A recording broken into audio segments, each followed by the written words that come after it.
ने कवर किया है और न्यू एपिसोड 6 निकला है जो कल ही निकला है। तुम लोग को क्या लगा था कि मैं ये एनिमे भूल गया हूँ? नहीं भाई, ऐसा बिल्कुल भी नहीं है। मुझे ये एनिमे करना था, बहुत दिन से मेरा मन था, बस टाइम नहीं निकल पा रहा था।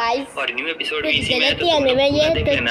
ये एक बहुत ही बड़ा और प्रेस्टिजियस एकेडमी जहाँ पे सिर्फ टॉपर्स के बच्चे होते हैं, मतलब सिर्फ टॉपर्स ही होते हैं। यहाँ पे बैक बेंचर्स तो बिल्कुल भी नहीं होते। और इसी एकेडमी में आया रहता है हमारा यू, जो कि बहुत मार खा रहा होता है। ये किसी भी चीज में अच्छा नहीं रहता है, बहुत ही बेकार रहता है और सभी लोग की हाई एक्सपेक्टेशन रहती है, क्योंकि इसकी जो मॉम सुबारू थी वो यहाँ की टॉप स्टूडेंट्स में से एक थी और उन्होंने बहुत नाम और शोहरत कमाया था। लेकिन जो हमारा यू है वो ऐसा बिल्कुल भी नहीं है। और उसकी मॉम एक्टिंग से लेकर डांसिंग से लेकर सब चीज में बहुत ही ज्यादा बेटर थी और लोगों को सुबारू के बेटे से भी यही उम्मीद थी, मगर नहीं भाई, वो नहीं टिक पा रहा होता है। और ये बताता है कि देखो, मैंने कभी फाइटिंग नहीं की, मैं एथलीट में अच्छा नहीं हूँ, लेकिन फिर भी वो बंदा उसे जोर जबरदस्ती कह रहा होता है, कहता है कि नहीं, तुम सुबारू के बेटे हो, तुम्हें कुछ ना कुछ तो करना ही पड़ेगा, मगर वो नहीं कर पा रहा होता और लोग चिढ़ा रहे होते। फिर वो मारने जाता है तो वही बच्चों की तरह मार रहा होता है और मार ही नहीं पा रहा होता उस बंदे को। यहाँ पे वो बंदा उसे खींच के देता है और सीधे जाके वो गिर जाता है। और हमें पता लगता है कि कैसे इसकी मॉम की वजह से सभी लोग इसे पसंद करते थे, लेकिन अब फिर से ये वापस उठ खड़ा होता है और अपने मॉम का चार्म तो कम से कम इसमें रहता है, क्योंकि देखो सुबारू का इसने फेस और थोड़ा सा एक्टिंग स्किल्स ले लिया था पैदा होते ही, तो यू वहाँ पे उस चार्म का इस्तेमाल कर रहा होता है।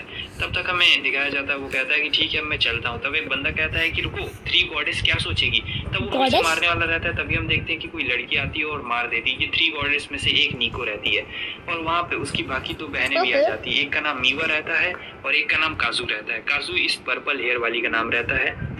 और ये सभी अलग अलग चीजों में अच्छे रहते हैं, जैसा कि आपने देख लिया है कि नीको तो यहाँ पे मार्शल आर्ट में बहुत ही अच्छी रहती है।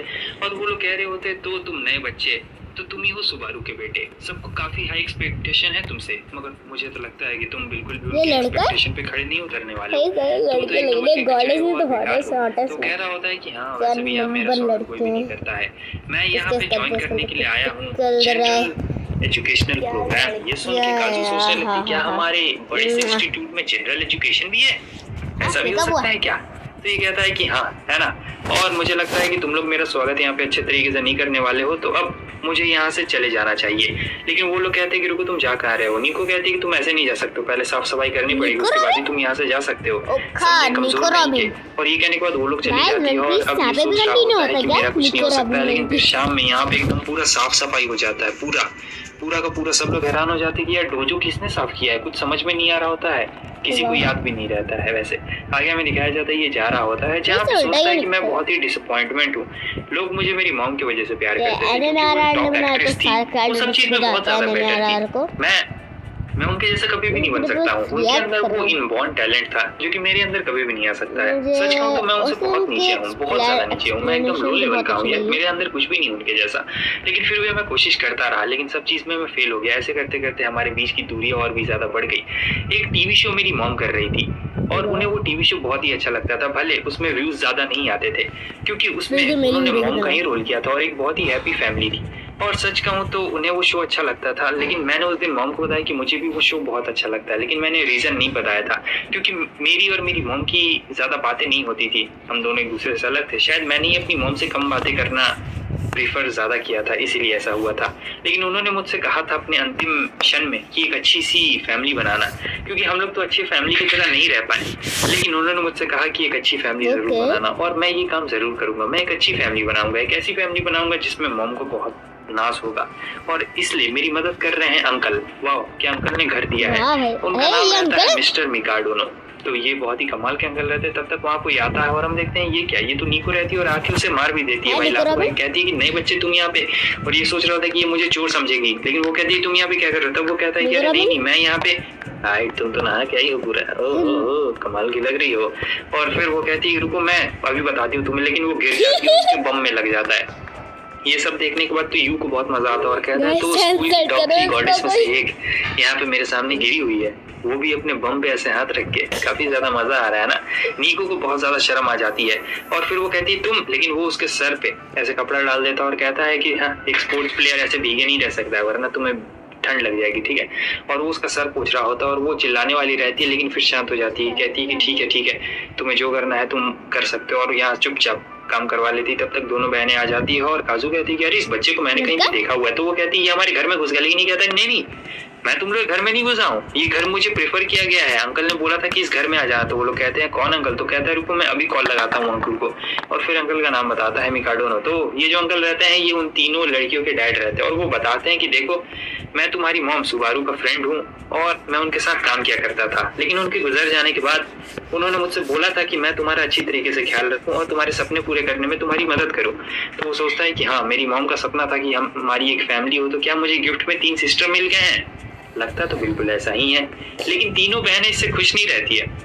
वो लोग तो अलग ही नाराज रहती है इससे और सोच रही होती है कि डैड ने ये हमें कहाँ मुसीबत में फंसा दिया यार, एक बच्चे को भेज दिया हमारे घर में, बताओ वो भी नया नया बच्चा, हम लोग कहाँ 3 गॉडेस और ये कहाँ पे फालतू सा बेकार सा।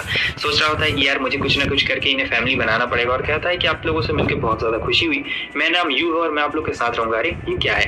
तभी काजू तुरंत ही आती है और छीन लेती है, पता नहीं क्या था। और फिर वो देखता है कि वो जो 3 गॉडेस उनका घर तो बहुत ही ज्यादा गंदा है, मतलब ये लोग सिर्फ स्कूल में गॉडेस बनने का दिखावा करती है, असल में इन लोग को रहने वहने का ढंग बिल्कुल भी नहीं है। और फिर तीनों एक दूसरे के ऊपर ही इल्जाम डाल रही होती है कि तुम्हें साफ करने को बोला था ना, तुम्हें साफ करने को बोला था ना मैंने। इतनी देर में जो यू रहता है वो साफ सफाई कर रहा होता है और यहाँ पे सबको बोल भी रहा होता है, लेकिन ये लोग कहते हैं कि तुम भी तो नए आए हो, चल तू साफ कर, तू यहाँ पे सबसे ज्यादा छोटा है। तो वो कहता है ठीक है। थोड़ी देर के बाद सबकी आंखें एकदम चकाचौंध हो जाती है और फिर नीको को समझ में आ जाता है कि अच्छा तो तुम्ही ने डोजो साफ किया था। तो वो कहता है कि हाँ मैंने ही डोजो साफ किया था। और वो ऐसे देख रहा होता है तो नीको को बहुत ज्यादा शर्म आ जाती है, क्योंकि भाई वो एकदम चार्मिंग रहता है, बहुत चार्मिंग तरीके से देखता है। और ये लोग सोचते हैं कि हमें इसे रख लेना चाहिए, अगर हम लोग रख लेंगे ना तो एक फ्री का नौकर हो जाएगा। क्या कहती हो? बस खाना पीना और रहना ही तो है, बाकी ये सारे घर के काम तो कर ही देगा। तो सब लोग मान जाते हैं रखने के लिए। अब बेचारा सुबह उठता है, सोचता है आज तो स्कूल नहीं जाना है, बेकार में क्या जाऊंगा, कुछ भी नहीं करूंगा, चुपचाप यहीं पे रहता हूँ, मस्त मौज से यहाँ पे रहूंगा। लेकिन रुको यार ब्रेकफास्ट भी बनाना, छोड़ो बाद में बनाऊंगा, वैसे भी तीनों बहनें तो है ना, मैं उनके लिए बाद में बना दूंगा।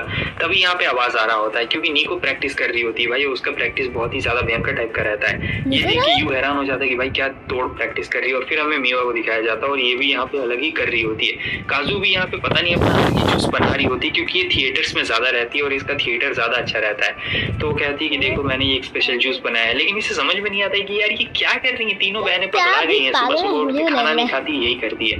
तो अब देखता है कि ये क्या मीवा जूस क्यों पी रही है, तो वो उसे मना भी करता है, लेकिन वो सुनती कहाँ है इसकी। आगे हम देखते हैं कि ये खाना बना रहा होता है और सोचता है कि यार मैं अपनी मॉम के साथ कभी अच्छी तरीके से ब्रेकफास्ट नहीं कर पाया, क्योंकि उन्हें हमेशा काम रहता था, लेकिन आज अब मैं एक फैमिली बनाने जा रहा हूँ बहनों के साथ में, तो मुझे इनके साथ ब्रेकफास्ट करना चाहिए। और फिर वो जब खा रहा होता है तो नीको आ चुकी रहती है वहाँ पे और कहती है इतना सारा खाना कहाँ से लाए? वो कहता है मैंने खुद बनाया। तो नीको कहती है तुमने खुद बनाया? वाह। कहता है कि तुम भी खाओ, लेकिन वो मना कर देती है। तो वो उसे चिढ़ाते हुए कह रहा होता है कि यार कितना ज्यादा टेस्टी खाना है, मजा आ जाए, खाओ ना खाओ ना। तो वो कहती है नहीं, मैं एक एथलीट हूँ और एक एथलीट को कैलोरीज के हिसाब से खाना चाहिए, क्योंकि इसमें बहुत सारे कार्ब्स और बहुत सारी चीजें होंगी। तो वो कहता है क्या तुम ये सब देख के खाती हो? तो कहती है कि हाँ एक एथलीट को एकदम हमेशा फ्रेश खाना खाना चाहिए, जो कि उसके डाइट से मैच करे और बॉडी से भी। अब इसे समझ में आता है कि आखिर मीवा उस वक्त क्यों चॉकलेट खा रही थी और जूस पी रही थी, और काजू भी उस वक्त क्या कर रही थी, क्योंकि वो अपने ब्रेन को बूस्ट कर रही होती है और सोचता है कि मैं इन तीनों को कभी भी समझ नहीं पाऊंगा क्या, जैसे मैं मॉम को नहीं समझ पाया। तीनों जाने लगती है, तभी वो आता है पीछे से और कहता है तुम लोग इंपॉर्टेंट चीज भूल रही हो। ये सुन के तीनों हैरान हो जाती है और चेक करती है तो कहती है कि नहीं तो हम लोग तो कुछ भी नहीं भूल रहे हैं गधे कहीं के। तब वो कहता है कि तुम सब अच्छे से जाना, और भाई गुड बाय भी कह रहा होता है। ये सुन के तीनों एकदम हैरान हो जाती हैं और तीनों से डांटने लगती है कि गधे कहीं के, तुम्हारी वजह से पता है बगल के नेबर्स जाग जाएंगे, एक नंबर के बेवकूफ हो। लेकिन जब तीनों अपने अपने रास्ते पे होते हैं तो सब सोच रहे होते हैं कि अरे यार क्या हम लोग गधे दिख रहे हैं क्या? अरे यार उसने हमें क्या बोला गुड बाय, यकीन नहीं हो रहा आज पहली बार किसी ने हमें गुड बाय बोला। बहुत ज्यादा तीनों शर्मा रही होती है और इधर हमें दिखाया जाता है यू को, जहाँ पे अंकल का कॉल आया रहता है। अंकल कहते हैं कि देखो बेटा थोड़ी सी मतलब प्रॉब्लम हो गई है, बात ये है कि मैं अभी घर नहीं आ सकता हूँ, और जब मैं घर नहीं आ सकता हूँ तो तुम्हें अपनी तीनों प्यारी बहनों के साथ रहना पड़ेगा। अब सोच रहा होता है कि ये तीनों बहनें गॉडेस तो नहीं लेकिन शैतान जरूर है। अंकल कहते हैं कि माफ कर देना, तुम्हें थोड़ा सा वक्त बिताना पड़ेगा। तो आज की वीडियो यहीं तक थी, कल इसका पार्ट 2 भी आ जाएगा, तो मैं आपको मिलता हूँ नेक्स्ट वीडियो में। तब तक के लिए ओके टिल देन बुई बस्टिक एंड बुई बस्टिक।